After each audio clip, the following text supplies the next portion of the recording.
जय श्री राम दोस्तों, police math classes में आपका स्वागत है। हमने पिछली क्लास में पढ़ी थी कक्षा 9वीं की प्रश्नावली 1, उसकी अपन ने 1.1 को सॉल्व कर लिया था। आज पढ़ेंगे अपन 1.2।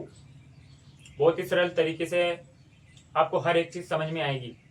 आप बोर्ड पे देखो, हमारे पास पहला सवाल है कि नीचे दिए गए कथन सत्य या असत्य कारण के साथ अपने उत्तर की जांच देना है।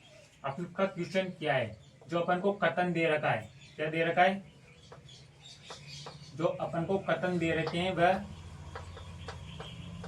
सत्य है या असत्य। अपन को बस इतना सा बताना है। तो अपने पास पहला क्वेश्चन हो गया। क्वेश्चन आप बोर्ड पर देख सकते हो कि प्रत्येक अपरिमेय संख्या एक वास्तविक संख्या होती है।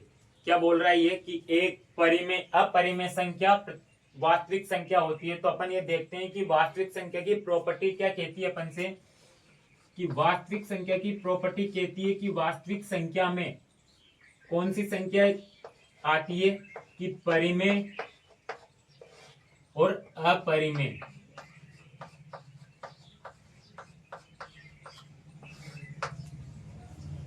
परिमेय और अपरिमेय संख्या अपने वास्तविक संख्या में आती है। पर ये अपन से बोल रहे हैं कि प्रत्येक अपरिमेय संख्या एक वास्तविक संख्या होती है। क्या ये दर्शाना है हमें। तो आप देखो, वास्तविक संख्या मतलब प्रत्येक परिमेय संख्या वास्तविक संख्या होती है क्या। तो अपन ने क्या कहा था कि वास्तविक संख्या की डेफिनेशन क्या होती है, कि वास्तविक संख्या की डेफिनेशन होती है कि वास्तविक संख्या में परिमेय और अपरिमेय संख्याओं का क्या समुच्चय होता है। तो अपन वास्तविक संख्या के समुच्चय को देखेंगे तो इसमें क्या क्या आएंगे, मतलब कि इसमें ऐसी संख्या आएगी जैसे कि 1/2, 6/8, √2, √5 और पाई। ये अपना क्या परिमेय और अपरिमेय संख्याओं का समुच्चय होता है, जिसे हम वास्तविक संख्या कहते हैं। तो अब इस कथन में अपन कह सकते हैं कि अपरिमेय संख्या क्या होती है, एक वास्तविक संख्या होती है। तो पहला कथन अपना क्या हो जाएगा, पहला कथन अपना सत्य हो जाएगा। या आपको समझ में आ गया। अब देखते हैं अपन दूसरा कथन, कि दूसरा कथन क्या कहता है अपन से।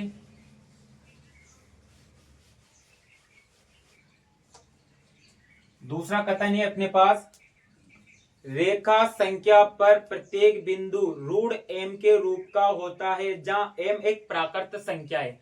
तो इसमें एक बात सोचो, इसमें कथन का मान तो होगा असत्य।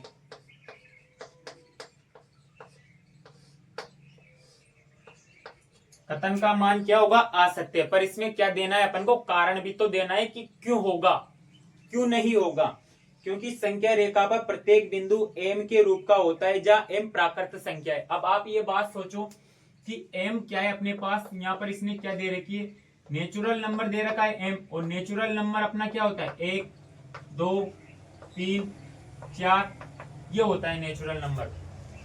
अब रूट के अंदर आई हुई संख्या संख्या रेखा पर कभी भी ऋणात्मक मान नहीं होता। तो अपन इसमें क्या लिखेंगे, अपन इसमें इसका आंसर देंगे कि सवाल देखो, असत्य है क्योंकि कोई भी ऋण संख्या किसी प्राकृत संख्या का वर्गमूल नहीं हो सकती है। सही बात कह रहा है ये, क्योंकि कभी भी प्राकृत संख्या किसी भी प्राकृत संख्या का वर्गमूल क्या नहीं होता,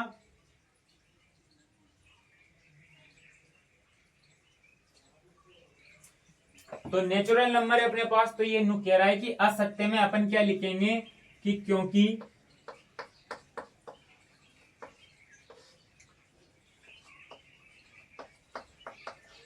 किसी भी ऋण संख्या का वर्गमूल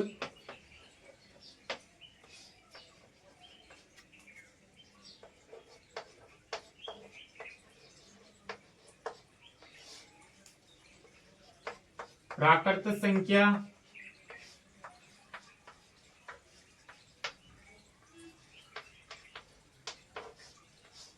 नहीं होगी। तो कथन तो हो गया अपना असत्य। कथन क्या था अपना, कथन ये था कि संख्या रेखा पर प्रत्येक बिंदु अंडर रूट m के रूप का होता है जहां m प्राकृत संख्या है। आप ये सोचो कि किसी भी ऋणात्मक संख्या का वर्गमूल क्या प्राकृत संख्या हो सकती है क्या? अगर रूट के अंदर आ जाएगा, अगर मान लो आप यहां देखो, अगर रूट के अंदर में -2 लिखूं तो ये क्या प्राकृत संख्या में आएगी क्या? ये तो प्राकृत संख्या में भी नहीं आएगी और वास्तविक संख्या में भी नहीं आएगी।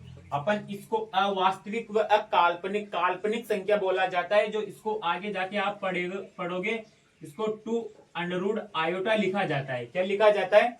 आयोटा लिखा जाता है, यानी कि इस वर्गमूल को हटाने के बाद यह हट जाता है, इसको आयोटा लिखा जाता है और इसकी वैल्यू क्या होती है? √-2 होती है। तो ये बात आपको समझ में आ गई या आप अगली क्लासों में पढ़ोगे। अपना तीसरा कथन क्या कहता है कि तीसरा कथन अपन देखते हैं।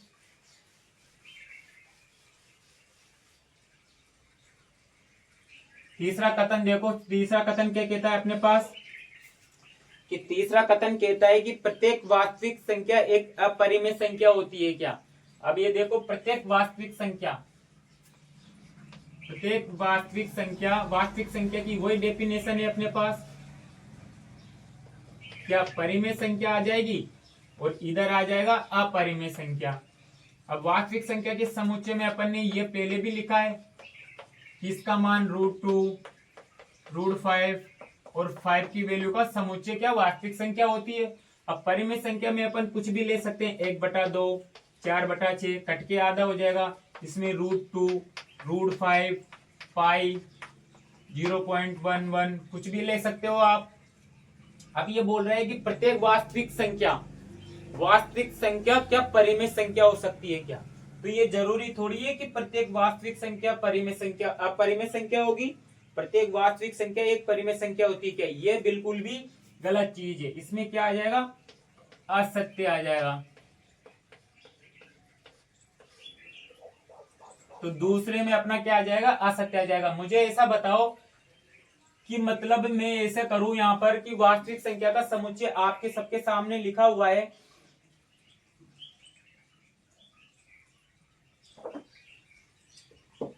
वास्तविक संख्या में अगर मैं ये लू, देखो कारण, अगर मैं 2 लेता हूं तो 2 क्या है? एक वास्तविक संख्या है। 2 क्या है? एक वास्तविक संख्या ही तो है, क्योंकि 2 कैसे आएगा? परिमेय संख्या की बात करी अपन ने, तो परिमेय संख्या को अपन 4/2 के रूप में लिख सकते हैं। तो इसको इससे काटेंगे तो ये 2 क्या आएगी अपने? ये 2 एक परिमेय संख्या आएगी। जो एक परिमेय संख्या है ना, तो यहाँ पर इसके समुच्चय में 2 भी तो आएगा। अब 2 आएगा तो ये बताओ मुझे, इसमें 2 आ रहा है क्या अपरिमेय संख्याओं में? तो ये कथन बिल्कुल भी असत्य है, क्योंकि वास्तविक संख्या अपरिमेय संख्या नहीं हो सकती, बट अपरिमेय संख्या वास्तविक संख्या हो सकती है। तो ये अपने पहले सवाल के तीनों ऑप्शन हो गए। अब अपन दूसरा सवाल देखते हैं कि दूसरा सवाल क्या कहता है।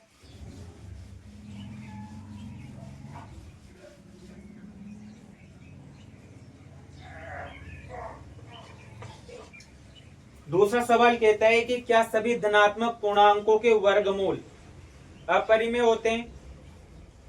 क्या सभी धनात्मक पूर्णांकों के वर्गमूल अपरिमेय होते हैं?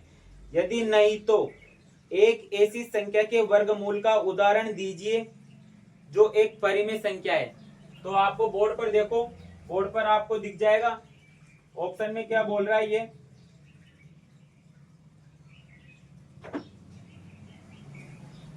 ये बोल रहा है कि क्या सभी धनात्मक पूर्णांकों के वर्गमूल अपरिमेय होते हैं क्या? नहीं। अब धनात्मक पूर्णांक अपन 4 ले लेते हैं मान लो। अब 4 का अपन करते हैं वर्गमूल, तो अपने पास मिलता है 2। क्या मिलता है? 2 मिलता है। तो क्या सभी धनात्मक पूर्णांकों के वर्गमूल अपरिमेय होते हैं? तो मुझे ये बताओ कि 2 क्या है? अपरिमेय संख्या है क्या? ये अपरिमेय संख्या नहीं है। तो इसलिए अपन कह सकते हैं कि सभी धनात्मक पूर्णांकों के वर्गमूल अपरिमेय नहीं होते हैं।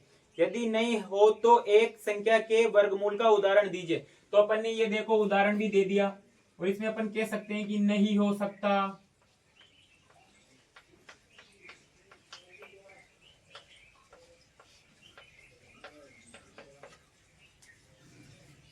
तो दोस्तों आपको समझ में आ चुकी होगी प्रश्नावली अच्छी तरह। अपने एक एक पॉइंट के बारे में समझाया है।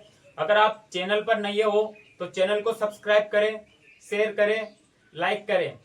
अगर आपको इसी प्रकार की गणित से जुड़ी हुई किसी भी प्रॉब्लम के बारे में पूछना हो तो आप नीचे कमेंट बॉक्स में कमेंट डालकर आप प्रश्नावली और प्रश्नावली का क्वेश्चन डालकर आप पहुंच सकते हो। आपके वह क्वेश्चन चाहे एक ही वीडियो बने उसमें हम उसका सॉल्यूशन आपके सामने जरूर पेश करेंगे। धन्यवाद।